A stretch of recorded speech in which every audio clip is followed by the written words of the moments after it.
మీరు వినింటారు హనుమంతుడి పేరు వింటేనే భూతాలు ప్రేతాలు భయపడతాయి వణికిపోతాయి అని. అసలు చరిత్రలో ఏమైందని భూతాలు ప్రేతాలు ఇప్పటికీ భయపడతాయి చెప్తాను, జాగ్రత్త వినండి. రావణాసురుడి తమ్ముడు ఐరావన్ బ్లాక్ మ్యాజిక్ తంత్రాలు చాలా బాగా నేర్చుకున్నాడు. రామాయణంలో రాముడి మరియు రావణాసురుడి యుద్ధం జరుగుతున్నప్పుడు ఐరావన్ బ్లాక్ మ్యాజిక్ యూజ్ చేసి రాముడిని లక్ష్మణుని పాతాళ లోకంలోకి తీసుకువెళ్తుండే. అప్పుడు వెనకాల హనుమంతుడు కూడా వెళ్లారు.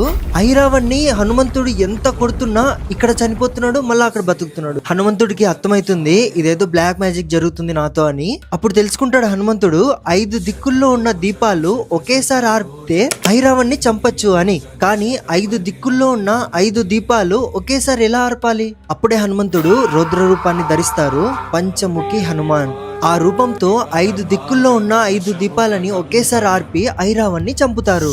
ఆ రూపాన్ని చూసి 3 లోకాలే భయపడిపోతాయి. ఇంకా ప్రేతాలు దయ్యాలు